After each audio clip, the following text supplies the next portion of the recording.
What's up, guys? Holla at your boy and welcome back to the channel. In this video, we're gonna sit down and chat with the one and only heavyweight, undisputed king of cross-site scripting, professional bug bounty hunter, coming straight out of Belgium, the cross-site scripting rat. If you're new to the channel, grab something to eat, grab something to drink, grab a chair, and let's expose some secrets cross-site scripting style.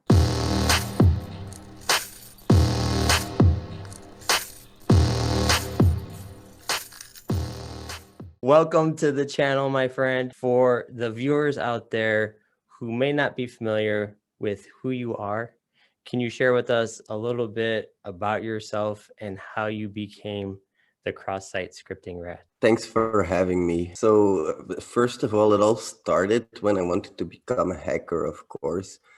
And that started with getting a certificate because I had no hacking experience previously. It started about a year ago. And I wanted to get a certificate, and I had downloaded the Humble Bundle. And in that Humble Bundle, they had a really cool book called Certified Ethical Hacker. And I was wondering if that was the certificate that I should go for. So I asked a professional pen tester at our company, and he was like, no, I really wouldn't go for that. I would go for OSCP, because OSCP, it makes you actually prove that you are a hacker. It makes you go through a 24-hour grueling hacking exam. And they were right. It was pretty grueling. The hacking exam was terrible, but terrible in a sense, not technical way. I was thinking like it's going to be technically very difficult, but it was more of an interaction with myself. I was getting to know the worst parts of myself and also some of the best parts of myself. In the 24 hours, I felt like every single emotion a human can feel condensed into 24 hours. So that was pretty intense, as you can imagine. But luckily, I passed my exam on the first try. You guys can see it up there. That's my certificate as well. Yeah, man, congrats on that. That was really hard, one of the hardest things I had to do in my life. But that's when I first considered myself a hacker. Little did I know that I was only getting started because I wanted a hacking job. I wanted to do something with hacking, and my company allowed me to do that. So they went looking for any opportunity that was hacking related. I'm a freelancer, so I go to companies and I help them there. But the problem was no company wanted to hire me because I didn't have any experience. I had proven myself, I had my certificate, but I didn't have any practical experience as a pen tester. So that's when I had a couple of options. I could start working with other companies to prove that I'm worthy, or I could prove myself doing bug bounties. That's how I got into bug bounties pretty much. I really wanted to do that because I heard you could make quite a lot of money with it, like all of us, I think. But I was pretty naive when I got into it. I reported some terrible bugs, like you shouldn't use sequential identifiers. Everybody can enumerate your whole database, but that's intended behavior on that part. You're like enumerating users. That's not a problem. So I reported some terrible bugs to HackerOne, and on HackerOne, I got like a negative reputation because if you report too many improper bugs, you get bad reputation, which is only right, of course. It should be like that. But then I had to wait for 30 days, so I could calm down a little bit. I didn't hack in that period. I just calmed down a little bit. And then I went full on Roblox, which is a program on HackerOne as well. And on Roblox, I found my first cross-site scripting bug. It was really simple. I inserted my cross-site scripting somewhere in the website. And when I opened it up in the application, I got my cross-site scripting attack to pop up. Now, because it was so simple, it was a duplicate, of course. So I was gutted. I was so sad because a duplicate is the last thing you want to see, especially if it's your first valid bug that didn't get triaged. It was a duplicate, and there was actually money involved, and not a little. There was quite a lot of money involved in it as well. So I got pretty bummed out after that. And I was like, okay, I'm not going to hack on hackerone anymore. Way too many people on here, way too many other hackers that can steal the bugs that I'm working on. And I went to Integrity. Now I found my home on Integrity. That's where I started hacking more. But in the meantime, a lot of people started asking me things about OSCP as well, like how did you pass OSCP? How did you get there? So I was thinking, okay, a lot of people are asking the same question. This has to be more efficient. While I was on Integrity, I found a couple of bugs there. And I was like, okay, people are starting to ask me about my bugs now as well, because when you find a bug on one of these platforms, you get a nice email that says you get this much bounty, but you can also tweet about it. And that's what I did. And a lot of people were asking me the same questions.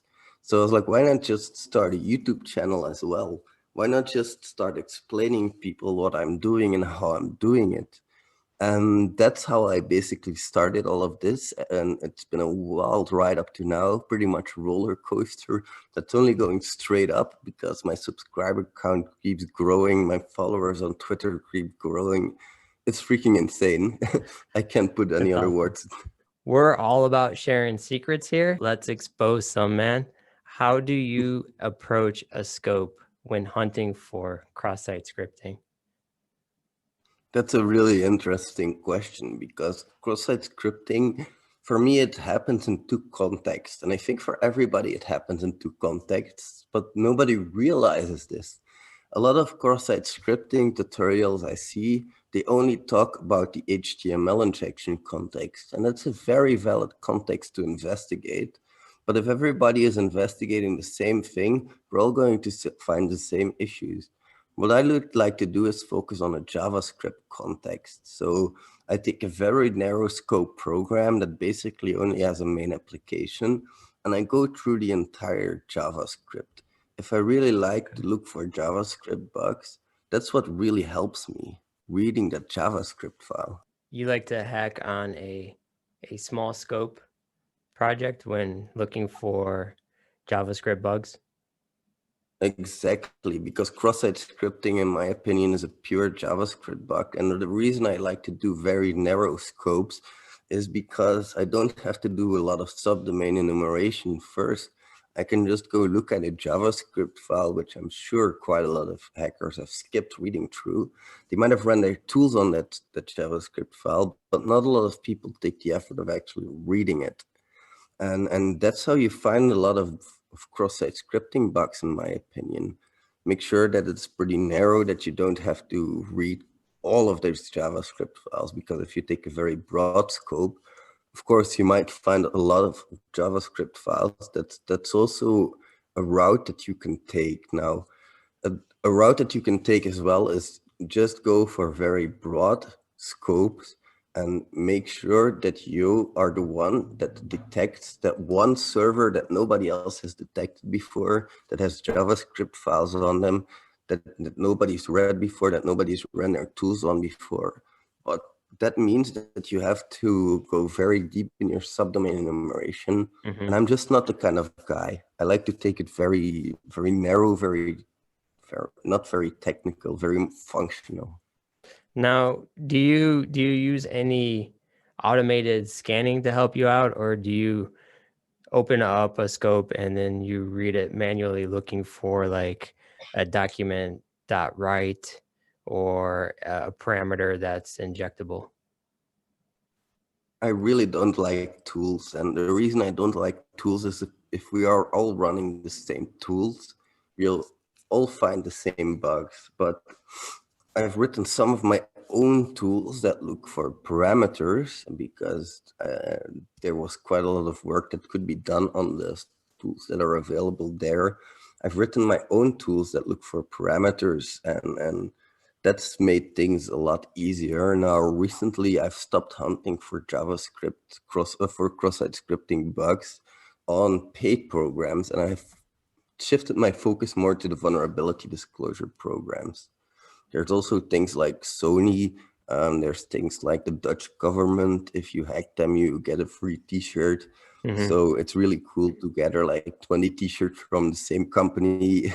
If you find, for them, they have a lot of hidden parameters. And if you can find one of those hidden parameters that actually does a reflected cross-site scripting, you get a free t-shirt. But if you Right. find a lot of them, you get a lot of free t-shirts, of course. It's quite fun That's to awesome. collect them all. Which type of cross-site scripting do you mostly see in the wild? Do you see a lot of stored cross-site scripting or reflected or DOM-based? 90% for me is going to be blind cross-site scripting. Oh, okay. I have no idea why that happens so much. I think I have a small idea. For me, it all happens in the integration between different parts of programs. Maybe that's where things go wrong. But a lot of things I see is blind cross-site scripting. Now, do you use any tools to test for blind cross-site scripting? Yeah, I use cross-site scripting hunter a lot, Okay. xsshunter.com. It's a really good tool because their payloads are amazing and you don't have to host your own web server, but you can if you want to. And the payloads they provide content security protection bypass payloads. It's just amazing. And what I would really advise, this is just a side tip I can give you guys. If you use any payload, if you see any list of payload, create your own word list that contains the same payloads, but in special variants, like HTML entities or something like that. Be creative, you know. That's very important in bug bounties. Can you take us down memory lane, man, and share with the viewers your first bounty submission and how you went about finding it? Was it on HackerOne or was Yeah. it on Integrity? First real bug bounty I got was on Integrity, and it was a cross-site scripting again. This was really cool because cross-site scripting, I really like it. I was testing cross-site scripting with basic payloads, basic HTML injection payloads on my target.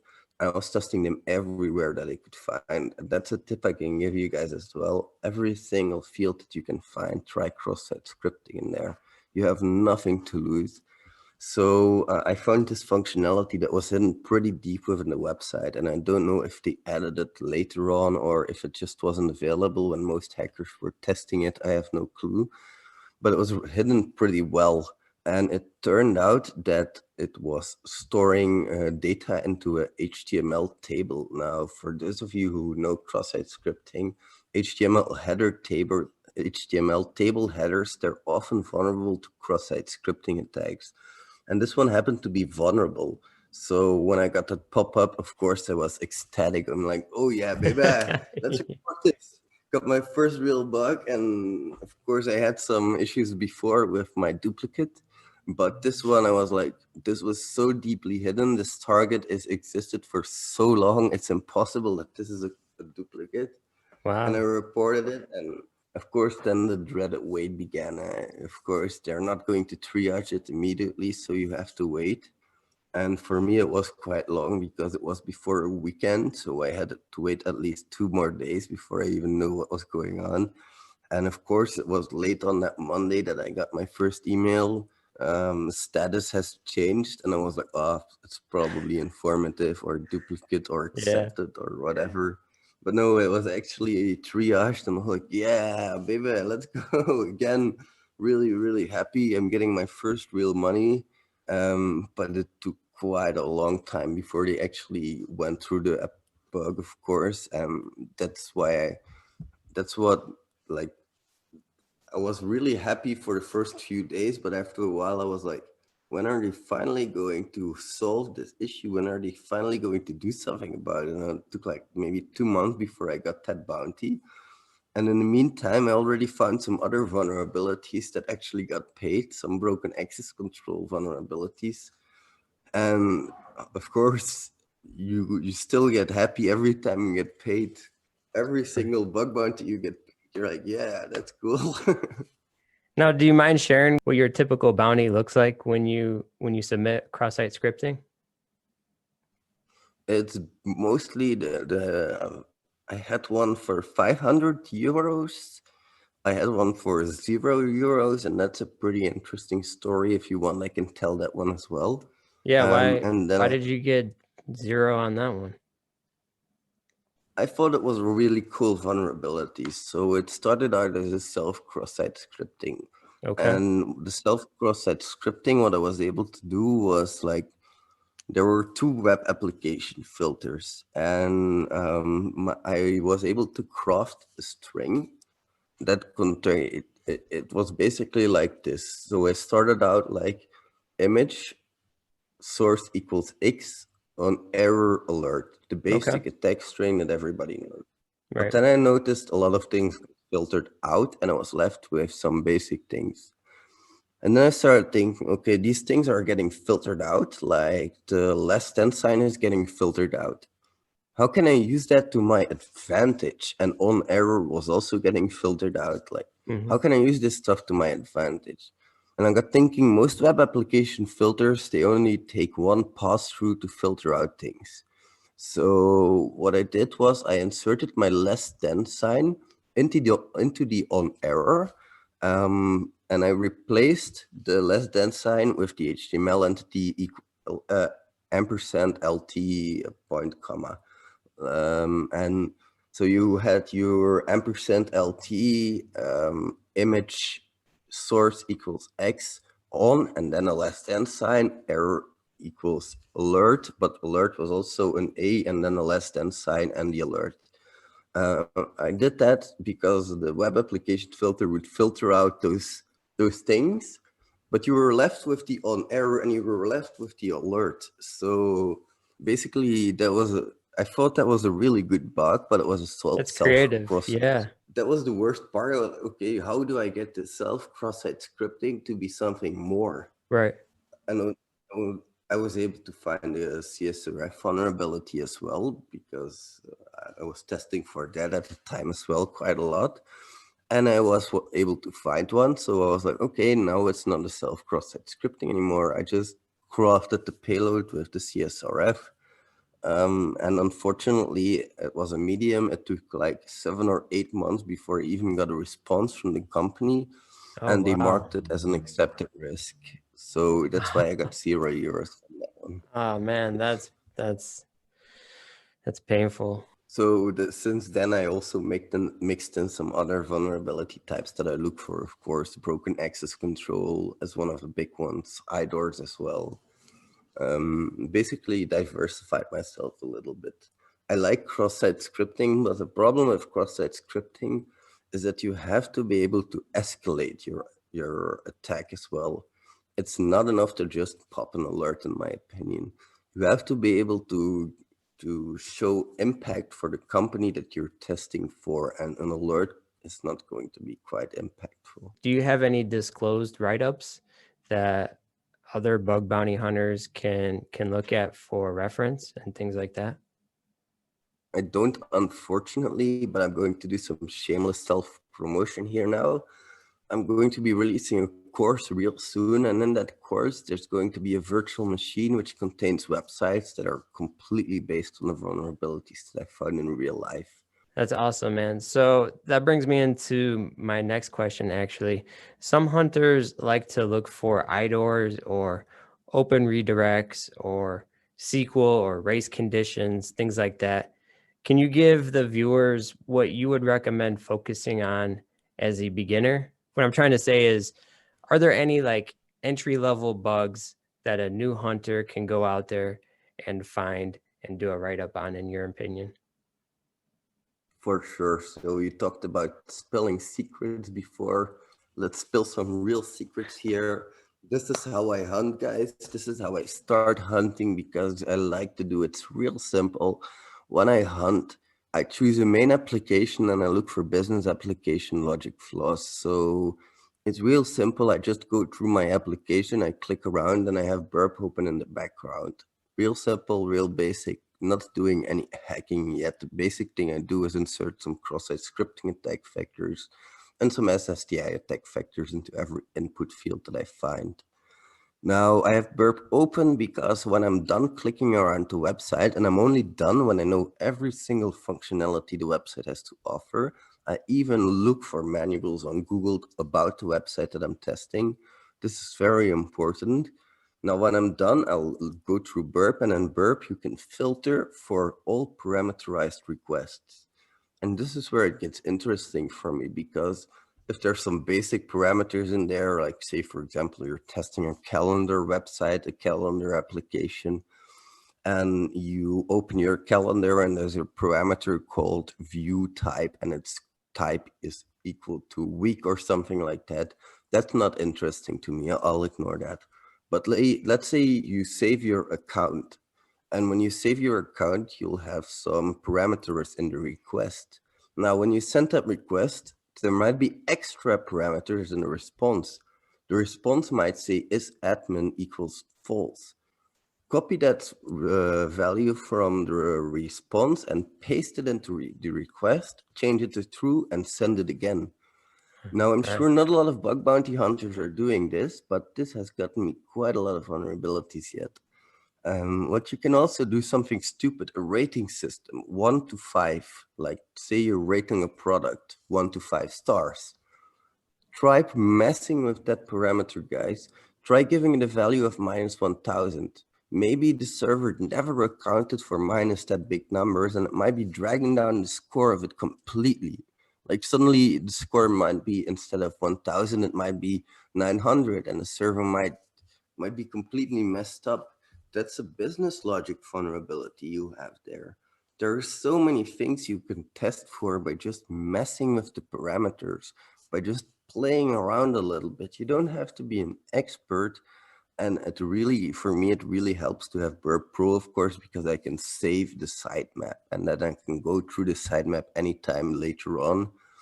But just play with the parameters, guys. Look at what the requests are. And that's really basic, but it can help you out a lot. Now, you mentioned BURPSUITE. What's your opinion on BURPSUITE versus Zap from OWASP? I actually really love OWASP Zap, but the problem is it's not as user-friendly as Burp for me. Now, what Zap has is some awesome features, especially free features that Burp doesn't have available for free. You will have to pay for them. But say, for example, Zap has content discovery. That's really useful if you're using the free version of Burp, because you can just chain them together and set your Zap content discovery onto the Burp proxy, and you can analyze your requests there if you don't like using Zap.